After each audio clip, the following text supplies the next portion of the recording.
Good morning. It is August 1st. Fantastic Friday as we begin a new month. This month we're going to introduce the book of the month today, and I want to preface it a little bit by talking about the individual who wrote the book of the month. Not probably, in my life, when we look at authors, there has been nobody that has had more influence upon my life as an author in the books that he has written, and he's written many, many, many books. This was the first book that was written pretty much for the general public. He had written some church books that I had read before when I was a missionary in London, England, back between 1985 and 1987. But Stephen Covey, in 1989, released the book, and this is, I believe, the first copy I ever got, because this thing is tattered, yellow, torn, marked all up. The 7 Habits, let's see if we can get a better look at that. 7 Habits of Highly Effective People.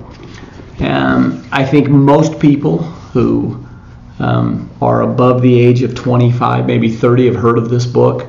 I'm not sure if there's a better book written to teach each and every one of us how to be effective people. And there's a big difference between being efficient and effective. The 7 Habits are genius. Stephen Covey himself has said he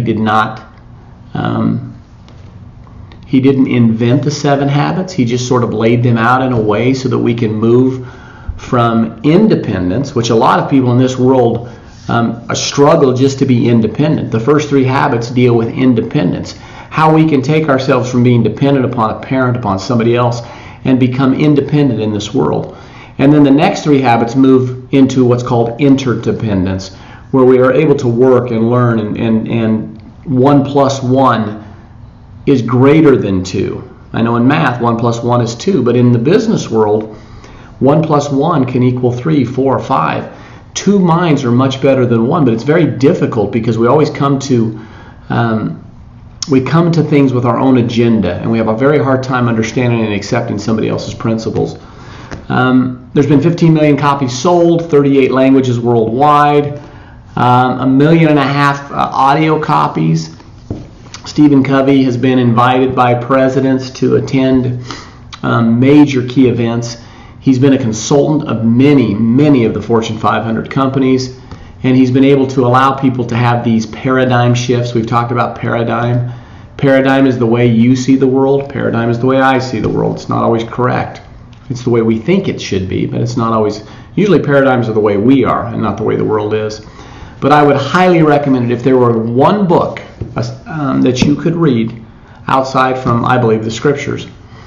One book that I had to take with me and use the rest of my life, it would be the 7 Habits of Highly Effective People. I've probably read the book 20 times. I've probably listened to the audio at least that many times. So if you haven't read it, for sure, go get it. I know 1989, we think has it relevant today. True principles are relevant in 1689, 1889, 1989, and they're going to be very relevant in 2089. And that's what this book is about true principles. So, great, wonderful book. I'm excited to present it as the book of the month. Stephen Covey's already in the Echo Hall of Fame, so it's fitting that his book would be there too. And he's written many other great ones, but the 7 Habits really lays the foundation of many of the other books that he's written. And his son Sean has gone on to take this book to the children, 7 Habits of Highly Effective Teens, and there's even a child's book for children that is great if you have little children. Have a wonderful, fantastic Friday. Read the 7 Habits of Highly Effective People. You will be amazed at how much information is there and how this little book you can spend the next 10 years really developing the habits that are within it. Thanks as always for tuning in. We will be talking to you tomorrow on Super Saturday.